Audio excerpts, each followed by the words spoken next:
আসসালামু আলাইকুম ভাইজান, আপনি কে বলছেন? আপনার কি সমস্যা? বিশেষ করে ক্যান্সার, বিশেষ করে আপনার বাড়ি কোথায়? ঠিক আছে, আপনি আসলে ক্যান্সার এমন একটা রোগ, যে রোগটা হলো যে সারা পৃথিবীর ডাক্তারই বলতেছেন যে ক্যান্সার ভালো হয় না।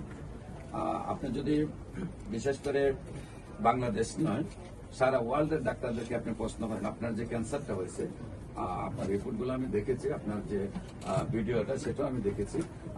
আপনার যে ক্যান্সারটা হয়েছে সেটা হলো আপনি যদি এখন ইংল্যান্ডের ডাক্তারদেরকে আপনি প্রশ্ন করেন নেটে ঢুকে, অথবা আমেরিকার ডাক্তারকে প্রশ্ন করেন, বা আপনি সিঙ্গাপুরের ডাক্তারদেরকে প্রশ্ন করেন, অথবা আপনি ইন্ডিয়ার ডাক্তারদেরকে প্রশ্ন করেন, অথবা বাংলাদেশের ডাক্তারদেরকে আপনি প্রশ্ন করেন যে ভাই আমার যে ক্যান্সারটা হয়েছে সেটা কি ভালো হবে, উনি সঙ্গে সঙ্গে উত্তর আপনাকে রিপ্লাই দিয়ে দেবে যে ক্যান্সারটা ভালো হবে না, আপনি সাময়িকভাবে চিকিৎসা চলবে, এক সময় আপনার মৃত্যু হবে, এটাই আপনাকে মেনে নিতে হবে। বিশেষ করে আপনার যে ক্যান্সারটা হয়েছে, আপনি যে যে জায়গায় চিকিৎসা করছেন সেই সব জায়গায় যদি আপনার রেজাল্ট না পেয়ে থাকেন, আপনি যদি একবার আপনার একজন প্রতিনিধি আমাদের অফিসে পাঠান, আমাদের স্যার শনি রবি সোম ঢাকাতে সকাল 10টা থেকে বিকাল 5টা পর্যন্ত রোগী দেখেন, এবং মঙ্গল বুধ বৃহস্পতি হবিগঞ্জে রোগী দেখেন। সেখানে যে রোগীগুলো আসে, যে রোগীগুলা 1 মাস 2 মাস 3 মাস ওষুধ খাইছে, আবার নতুন করে ওষুধ নেওয়ার জন্য আসছে, কারণ আমাদের ওষুধগুলো 4 মাসে সুস্থ হয়, তখন আপনি এই রোগীগুলাকে আপনি যখন প্রশ্ন করবেন, আপনি দেখবেন যে রোগীর রিপোর্টগুলা যারা ইন্ডিয়া চিকিৎসা করছে, সিঙ্গাপুর চিকিৎসা করছে, মালয়েশিয়া চিকিৎসা করছে, সেই রোগীগুলা 1 মাস 2 মাস ওষুধ খাওয়ার পরে স্যারের কাছে সম্পূর্ণরূপে সুস্থ, যেটা আপনি প্র্যাকটিক্যালি আপনার রিপোর্টের মাধ্যমে দেখতে পারবেন। আর বিশেষ করে ক্যান্সার গবেষক ডাক্তার এসএম সারওয়ার ইউটিউবে চার্জ করলে আপনারা 5,500 ঊর্ধ্বে ক্যান্সার রোগীর সাক্ষাৎকার পাবেন যারা সুন্দরভাবে সুস্থ হয়েছে। বিশেষ করে হবিগঞ্জের ব্যারিস্টার সুমন সাহেব, তারা অ্যাডভোকেট তহিনের আম্মা, সোনারঘাট বাগবাড়ি হান্নান মিয়া সাহেবের ওয়াইফ, উনি আপনার প্রথম গ্যাস্ট্রোলজিতে ক্যান্সার হয়, তারপরে ইউরোলজিতে ক্যান্সার ছড়ায়, তারপর কোলনে ক্যান্সার ছড়ায়, তারপর খাদ্যনালীতে ক্যান্সার ছড়ায়। সেই ক্যান্সারটির সাথে আবার কিডনির পয়েন্ট চলে যায় 30 পয়েন্টে।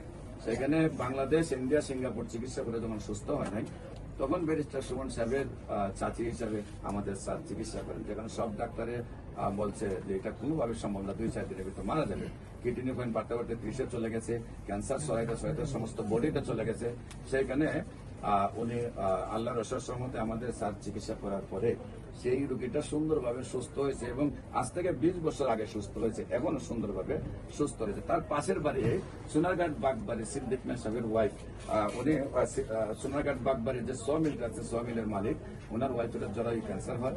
সেই ক্যান্সারটা আল্লাহর অশেষ রহমতে যখন কোনো ডাক্তাররা চিকিৎসা করে সুস্থ হয় নাই, তারপর আমাদের স্যার চিকিৎসা করেন, সুন্দরভাবে সুস্থ হয়ে যায়। আজ থেকে এটাও 20 বছর আগে। তার পাশের বাড়ি আল্লাহর অশেষ রহমত কি, ব্যারিস্টার সুমন সাহেবের পেছনে 3জন আত্মীয় ক্যান্সার হয়, 3জনের ওনার পাশের বাড়ি, এবং 3জনের সুন্দরভাবে সুস্থ হয়। আরেকজন রোগী উনি মরণাপন্ন অবস্থা, একদম ফ্ল্যাট বিছানা ছিল, তিনিও সুস্থ হয়েছেন। বিশেষ করে আমাদের সিলেটের সুনামধন্য doctor cancer specialist Kamal Uddin সাহেব, তার চাচি সিলাউরা জামে মসজিদের সভাপতি বুরহানুদ্দিন সাহেবের হইল ওয়াইফ কাসামালা, তার ক্যান্সার হয় ব্রেস্ট ক্যান্সার। তো সিলেটের ক্যান্সার স্পেশালিস্ট কামাল উদ্দিন সাহেব চিকিৎসা করে যখন ব্যর্থ হয়েছেন, তখন বলছেন যে এটাকে আর চিকিৎসা করে লাভ নাই, ওনারও বয়স হয়েছে বেশি দিন আর বাঁচবেন না, হয়তো কিছুদিনের ভিতরে মারা যাবে, আপনারা বাড়িতে নিয়ে যান। তারপর আমাদের স্যারের শরণাপন্ন হন, সেখানে আমাদের স্যার চিকিৎসা করেন, এবং আল্লাহর অশেষ রহমতে আজকে দীর্ঘ 20 বছর যাবৎ উনি ক্যান্সার মুক্ত হয়ে সুস্থ আছেন। সিলাউরা গ্রামের আপনার মনুমিয়া চাচা, বড় মাতব্বর, ওনার ওয়াইফের জরায়ু ক্যান্সার হয়। সেই ক্যান্সার রোগী আল্লাহর অশেষ রহমতে যখন বাংলাদেশের চিকিৎসা করে সুস্থ হন না, আমাদের স্যারের চিকিৎসায় সুন্দরভাবে সুস্থ হয়েছে। এবং মজিদপুরের সিরাজ মিয়া মেম্বার, উনি একেবারে যখন আর ডাক্তাররা চিকিৎসা করে না, একদম মরণাপন্ন বিছানায় পড়ে গেছে, তখন আমাদের স্যার ক্যান্সার স্পেশালিস্ট ডাক্তার চিকিৎসা শুরু করেন, এবং সুন্দরভাবে উনি সুস্থ হন। শুধু তাই নয়, এই আপনার যেটা হলো হবিগঞ্জে আপনার সন্ধারানী মেম্বার, হবিগঞ্জে যেটা হলো আপনার যে সদরের সন্ধারানী মেম্বার, সেখানে সেই সন্ধারানী মেম্বারের হাজবেন্ডেরও ক্যান্সার ছিল, সেইটাও আল্লাহর অশেষ রহমতে যখন বাংলাদেশের চিকিৎসায় সুস্থ হয় নাই, আমাদের স্যারের চিকিৎসায় সুন্দরভাবে সুস্থ হয়। এমনিভাবে আপনার কয়েক হাজার রোগী পাবেন যারা সুন্দরভাবে সুস্থ হয়েছে। বিশেষ করে ঢাকার আপনার সাবেক প্রধানমন্ত্রী PS বদরুদ্দোজা নিজাম মিরপুরে উনি ক্যান্সার রোগে আক্রান্ত হন এবং কিডনি রোগে আক্রান্ত হন, আমাদের স্যারের চিকিৎসায় সুন্দরভাবে সুস্থ হন। বিশেষ করে আমাদের যে সাবেক রেলমন্ত্রী মুজিবুল হক সাহেব, ওনার প্রধান গান মুস্তাফিজুর রহমান, তাদের পরিবারের 10 জন MBBS ডাক্তার আছে, তাদের ভাই আপনার হচ্ছে শেরপুর সদরের হাসিমে আমাদের স্যারের যখন উনি স্যারের কাছে আসছে একেবারে কাপড়ের কাপড় গলায় নিয়ে আসছে যে আমি তো আর বাঁচবো না, স্যার আপনি আর চিকিৎসা দিয়ে লাভ কি, আমি ওই দেখেন কাপড়ের কাপড় নিয়ে আসছি, আমি আর বাঁচবো না, ডাক্তার সব ডাক্তার বলে দিচ্ছে বাঁচবো না, আর আপনি তো এটাই বলবেন, ঠিক আছে ওষুধ দেন, আমি যে কয়দিন বাঁচি খাই। আল্লাহর শেষ মধ্যে স্যার বলছেন যে সুন্দরভাবে সুস্থ হবে এবং আজকে দীর্ঘ 20 বছর ধরে সুন্দরভাবে সুস্থ রয়েছেন। বিশেষ করে আমি আপনাদেরকে কারেন্টলি হাজার হাজার রোগী আছে, আমি সেগুলো আপনাদের যে রোগীগুলো আজ থেকে 20 বছর আগে সুস্থ হয়েছে এখনো সুস্থ আছে তাদের গল্পগুলো আপনাদেরকে শোনাচ্ছে। বিশেষ করে আমাদের ঢাকার জাতীয় সাংবাদিক সংস্থার কেন্দ্রীয় দপ্তর সম্পাদক হেলাল সাহেব, যিনি 2টা টেলিভিশনের দায়িত্বে আছেন এবং 2টা পত্রিকার দায়িত্বে আছেন, ওনার আপনার পিজির প্রধান পান গোপাল সাহেব থাইরয়েড ক্যান্সার অপারেশন করেন। কানের এক লতি থেকে আরেক লতি পর্যন্ত ওনার কি হয় থাইরয়েড ক্যান্সার হয়, একদম কানের এক লতি থেকে আরেক লতি পর্যন্ত ওনার অপারেশন করা হয়। সেই রোগীটা আবার বুবা হয়ে যায়, মুখ জবান বন্ধ হয়ে যায়, মুখ দিয়ে লালা পড়া শুরু হয়, এরপরে একেবারে ডাক্তার বলছেন আর কোনো ট্রিটমেন্ট নেই। সেই অবস্থায় আমাদের স্যার চিকিৎসা শুরু করেন এবং আজকে দীর্ঘ 20 বছর যাবৎ সেই হেলাল সাহেব সুন্দরভাবে সুস্থ আছেন।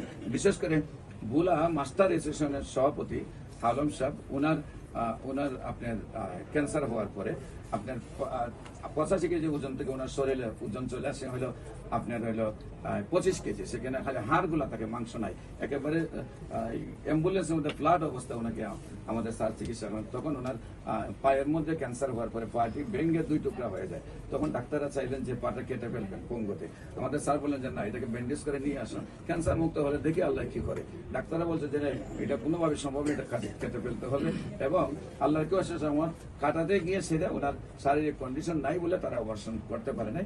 আল্লাহ রসুলের স্যারের কাছে ব্যান্ডেজ করে নিয়ে আসেন এবং উনি আজ থেকে 20 বছর আগে সুন্দরভাবে সুস্থ হন। এখন ওনার ওজন কেজি প্রায় 85 কেজি এবং আগের চেয়ে স্ট্রং উনি আছেন। বিশেষ করে আপনাদেরকে বলবো যে কুমিল্লা লাকসাম সিয়াং গ্রামে একদম কালবাড়ের পাশেই বাড়ি, যেই বাড়ির এরা 5 ভাইয়ের একটা সন্তান জন্ম নিয়েছে, যেদিন ওই দিনে দেখা যায় তার শরীরে ব্লাড নেই, টেস্ট করে দেখা যায় তার ব্লাড ক্যান্সার।